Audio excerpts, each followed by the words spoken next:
শ্রমিক সংকট মোকাবেলায় নতুন করে ৫ lakh work permit visa issue করবে ইতালি। এমনটাই জানানো হয়েছে ৩০ জুন দেশটির ভেতরের মন্ত্রিসভার এক বিবৃতিতে। খবর রয়টার্স। ২০২৬ থেকে ২০২৮ সালের মধ্যে ইউরোপীয় ইউনিয়নের বাইরের নাগরিকদের জন্য এই বিশাল সংখ্যক কর্মভিসা ইস্যু করা হবে। শুধু আগামী বছরেই অনুমতি পাবেন ১,৬৪,৮৫০ জন কর্মী।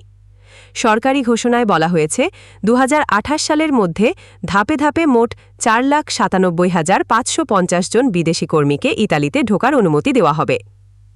এই উদ্যোগের মাধ্যমে বৈধ অভিবাসন চ্যানেল আরও প্রশস্ত করতে চায় ইতালি।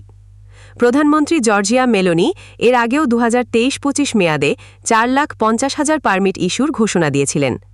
তবে এসবই শুধু বৈধ আবেদনকারীদের জন্য। অপরদিকে অবৈধ অভিবাসীদের বিরুদ্ধে কঠোর পদক্ষেপ নিচ্ছে দেশটির সরকার। উদ্ধারকারী সংস্থাগুলোর ওপরও বাড়ছে নিয়ন্ত্রণ। বিশেষজ্ঞরা বলছেন, বয়স্ক জনসংখ্যা এবং জন্মহার কমে যাবার কারণে ইউরোপের শ্রমবাজারে তীব্র সংকট তৈরি হয়েছে।